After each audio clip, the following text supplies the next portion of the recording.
നമ്മൾ medical test ഒക്കെ എടുത്തു, ഷുഗർ, പ്രഷർ, കൊളസ്ട്രോൾ ഒക്കെ സ്റ്റേബിൾ ആണ്. ഒരു രോഗലക്ഷണം പോലുള്ള ഓൾ ബോഡി ടെസ്റ്റ് എടുത്തു. ഓൾ ബോഡി ടെസ്റ്റ് എടുത്ത് ഇങ്ങനെ ഇറങ്ങുമ്പോൾ ആശുപത്രിന്റെ സ്റ്റെപ്പിൽ ഒന്നുണ്ട് തെന്നി വീണു, തലയടിച്ചു വീണു, ഖലാസ്, അത്രേ ഉള്ളൂ. മരണം അരികത്തുണ്ട്, ഐനമാ തകൂനു യുദ്രിക്കുമുൽ മൗത്ത്. മരണം എവിടെയാണെങ്കിലും നിങ്ങളെ പിടികൂടും. ഈ ബോധ്യം മനസ്സിനെങ്ങനെ നിരന്തരം ഉണർത്തുക എന്നുള്ളതാണ്. ഇത് ഉണർത്താൻ വേണ്ടി ഉമർ ബിൻ ഖത്താബ് റളിയല്ലാഹു അൻഹു ഒരാളെ ഏർപ്പാടാക്കിയിരുന്നു എന്നാണ്. അദ്ദേഹത്തിന്റെ താടി രോമങ്ങൾ നരച്ചപ്പോ അയാളെ പിരിച്ചുവിട്ടു. ഓട്ടത്തിനും പാച്ചിലിനും ഇടയിൽ ഞാൻ പിൻവാങ്ങുമെന്ന ബോധ്യം പലപ്പോഴും നമുക്കുണ്ടാകുന്നില്ല. ഇനി മരിച്ചാൽ അവിടെ അവസാനിക്കുമോ? മരിച്ചാൽ അവിടെ തീരില്ലെന്ന് മാത്രമല്ല, മരണത്തിന് ശേഷം ഒരു ജീവിതമുണ്ട് എന്ന ബോധ്യമാണ് തിരിച്ചറിവിനുണ്ട രണ്ടാമത്തെ വഴി.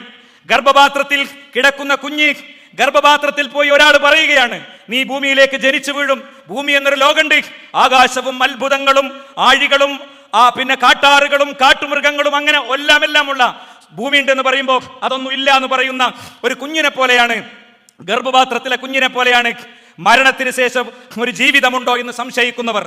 ഉണ്ട് എന്ന് ഉറപ്പിക്കുന്നവരുണ്ട്, അതിൽ സംശയിക്കുന്നവരുണ്ട്, അതിനെ നിഷേധിക്കുന്നവരുണ്ട്. എല്ലാവരോടും വിശുദ്ധ ഖുർആൻ ഒറ്റ വാക്കേ പറഞ്ഞിട്ടുള്ളൂ, അതിതാണ്, അലം യകൂ നുത്ഫതൻ മിൻ മനി യുംന. കേവലം നീ ഒരു ഇന്ദ്രിയ ബിന്ദു മാത്രമായിരുന്നു. തുമ്മ കാന അലഖതൻ ഫഖലഖ ഫസവ്വാ. ബീജമായി, ഭ്രൂണമായി, സിക്താണ്ഡമായി, അണ്ടവാഹിനിക്കുടലിലെ അതിശീഘ്രം സഞ്ചരിച്ചെത്തുന്ന ഇരുട്ടറകളെ അതിജീവിച്ചെത്തുന്ന 3 ഇരട്ടറുകളും കഴിഞ്ഞ് ആർത്ത് നിലവിളിച്ച് വീഴുന്ന കുഞ്ഞായി നീ മാറിയിട്ടുണ്ട്. അത് നിർവഹിച്ചത് റബ്ബാണെങ്കിൽ അലൈസ ദാലിക ബിഖാദിരിൻ അലാ യുഹ്യിൽ മൗതാ. അവനെ മരിച്ചവർക്ക് ജീവനിട്ട് കൊടുക്കൽ പ്രയാസമാണോ എന്നാണ്. നോക്കൂ നിങ്ങൾ, 0.1 മില്ലിമീറ്റർ മാത്രമുള്ള അവസ്ഥ നമുക്കുണ്ടായിരുന്നു, അല്ലെ? മൈക്രോസ്കോപ്പുകൾക്ക് കാണാൻ കഴിയാത്ത അവസ്ഥ. ഇന്ദ്രിയ ബിന്ദുവായി, ബീജഗണമായി മാത്രം അവശേഷിച്ച ഘട്ടമുണ്ടായിരുന്നു. അവിടെ നിന്ന് കൈയും കാലും കണ്ണും കാതും സർവമുള്ള ഒരു സൃഷ്ടിയായി നിന്നെ പടച്ചിട്ടുണ്ടെങ്കിൽ, ദിവസവും സ്പന്ദിക്കുന്ന ഹൃദയം തന്നിട്ടുണ്ടെങ്കിൽ, തലച്ചോറിൽ 590 കിലോമീറ്റർ നീണ്ടു നിൽക്കുന്ന ഞരമ്പുകൾ തന്നിട്ടുണ്ടെങ്കിൽ, അലൈസ ദാലിക ബിഖാദിരിൻ, അവന് സാധ്യമല്ലേ അലാ യുഹ്യിൽ മൗതാ, മരിച്ചവരെ ജീവിപ്പിക്കാൻ എന്നാണ് വിശുദ്ധ ഖുർആനിന്റെ ചോദ്യം.